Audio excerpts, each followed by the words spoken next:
everyone? This is the Steph Sports Talk Podcast. I'm your host, Steph, and my special guest today is Mark. Mark, welcome to the show, brother. Glad to see you back. Thank you for inviting me back. I had a wonderful time the last time out, so I appreciate you having me on, sir. All right, cool. All right, let's talk about. We'll talk about the Steelers lines, but the Penguins are Pittsburgh Penguins NHL team. They're in training camp now, and one of their players they won was Sidney Crosby, Letang, and Evgeny Malkin. There's Marc-Andre Fleury. He's gonna make an appearance in the preseason game, which is coming up in September 27th. So he's gonna play. He's gonna play. Yeah, he's gonna play one period. Then he's done. Yeah, he only signed like a tryout contract. Oh. Yeah, he didn't sign for the whole season. Signed a contract for the whole season. Because he stated that he's still retired, but he just wanted to end his career where it all started at, which is a Pittsburgh Penguin.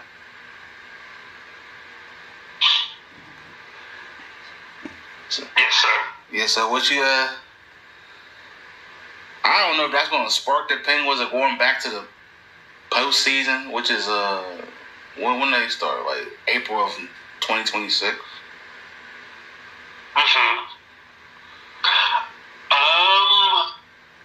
Well, first of all, good for Marc-Andre Fleury to be coming back, even though it's a preseason game, and to give the fans, one more glimpse and one more look to show that he can still manage and play goalie for them.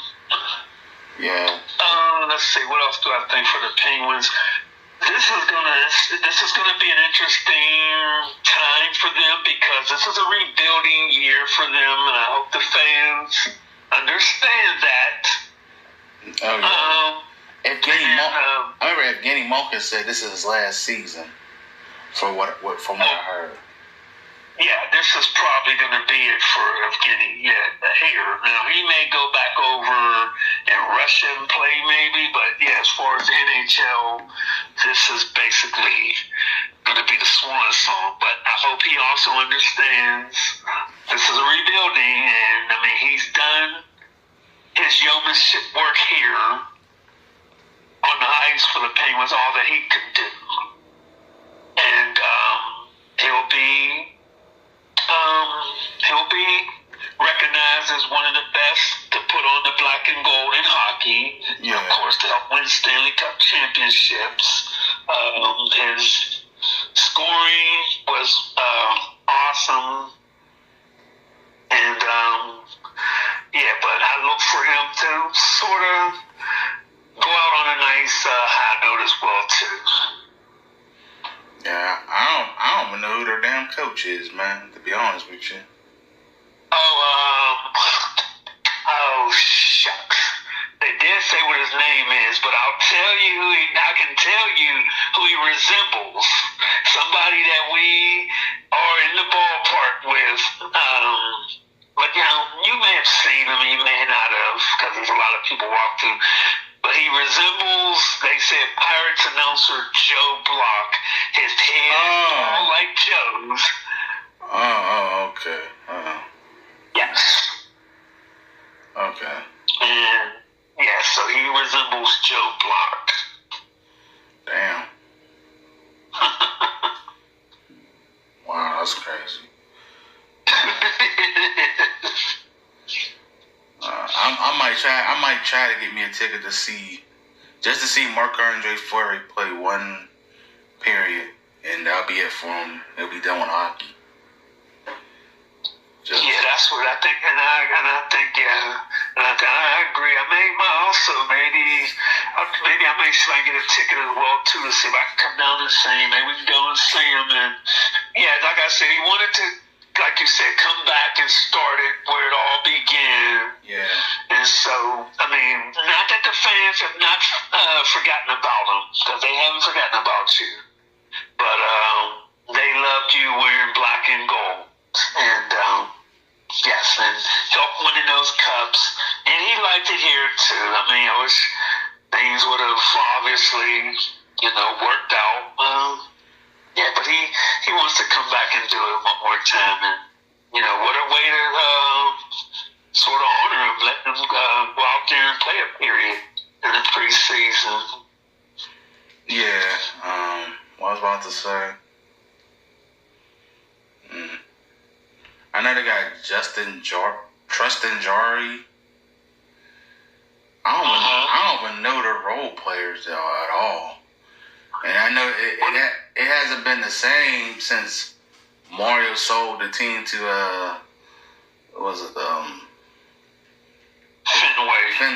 Fenway Group from Boston. Yes. They tried to buy it back, but I don't know what happened on that part.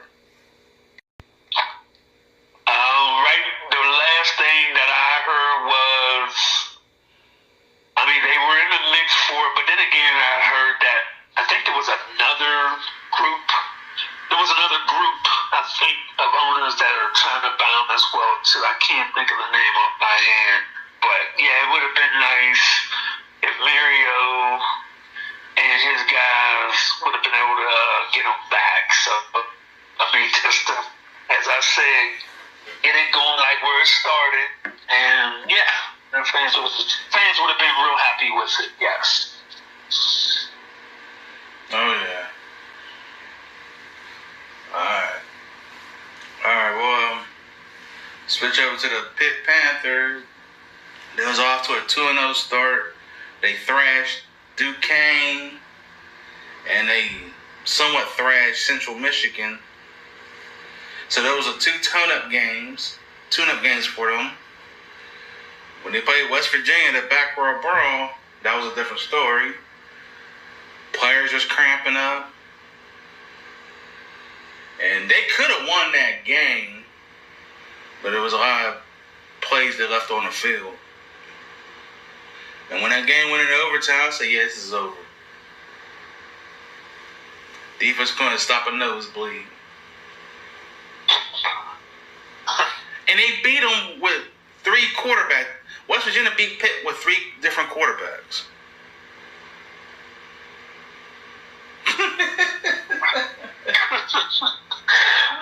Yes, sir. I wanted to say that to you. Yeah, you are absolutely correct. And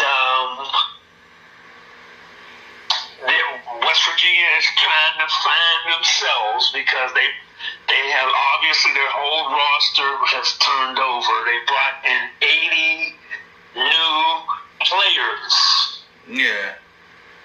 And of course, but they did bring back the familiar name on the sideline, Rich Rodriguez. Okay. I didn't know this was his first year back with them. Yeah, he was that. He came back from Jacksonville State. He's bounced around. So he came back from Jacksonville State. He brought some people from Jacksonville State, whole new coaching staff. And I definitely agree with you. I definitely agree with you saying. They left a lot of plays on the field that they shouldn't have left on the field. Mm-hmm. And Eli Holstein, I like that. I think he's a good enough quarterback for this team, but he has to make the plays, especially the play down in the goal line. You threw an interception, dude. You can't do that. You're in the red zone. You have to get points. Yeah. And you're right. And then they cramped up, and then their defense kind of, were making some plays, but then that defense left some plays out. The defense left some plays out on the field. but you're right. You're right, sir. You're right. They just cannot. You should have been 3-0. And you're not going to get a chance to play these guys again until 2029.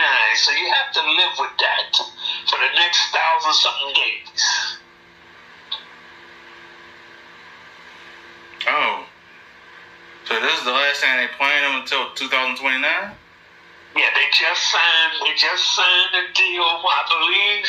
I'm not sure if they just signed the deal before they went down there or the day of the game or something, but the athletic directors did get together and they said, we'll do it again, but we can't do it right away. And because what had happened was West Virginia had a home-and-home series with Alabama. I don't know what they didn't think that I don't know. But they were going to play Alabama, but then they had to call Alabama and tell them, well, now we can't play y'all. And, but 2029 up until 2000, I believe, and 36. So they'll be playing them for the next 7 years when we get to that era. But right now, this is it. And so I guess, like I said, they have to live with it for 1,000 days. Obviously, senior ball players, you won't get a chance to get the revenge on them, so you guys will have to live with that. And West Virginia senior football players, obviously, they'll live in the glory for that, and any fans and alumni and all like that. But you're exactly right. They need to win these games. If you're going to be really a legitimate top 25 team, if you're going to play for ACC championships and all like that, you have to win these games. And now we're getting ready to go into ACC play. Yeah. And it's going to, I don't know, Louisville's coming next. And that's not a gimme. So. No. It sure isn't. Yeah, because they got, Louisville next Saturday, 12 p.m. I don't know who else they got. And they're pretty darn good. So just don't want the fans and the students to think, because they're coming here. Okay, yeah, they're coming here, but if you're not on all aspects of the game, offense, defense, special teams, it ain't going to matter. They're going to come and they're going to walk out of here with the W. Yeah, they got, not only got Louisville, they got Boston College on October the 4th. Okay. And October 11th, they play 7th ranked Florida State. Woo. Yeah, they're ranked number 7 in the country. October 18th, Pitt plays Syracuse in Syracuse. And October 25th, North Carolina State comes to Pitt, plays them. I don't know what time that's going to be. Yeah, and in November they got a tough stretch. They go to Stanford on November 1st. Okay. Then Notre Dame, ranked 24th, comes to Pittsburgh November 15th. That's going to be a night game. I know that's going to be a night game for sure. Yes. And Pitt goes to Georgia Tech, ranked 18th in the country on November 22nd. And Miami Hurricanes, ranked number 4 in the country, comes to Pittsburgh on November 29th. Yeah, they got a tough stretch. Yeah, that's going to be, that's, wow. Mm-hmm. And yes, and like Florida State has improved. Yes, Notre Dame is always tough, regardless of where they're playing. Yeah. Stanford could be a gimme because they're not really all that good, but they have to travel west, so that could. Oh yes, I agree. So you're right. really, that's what I was saying.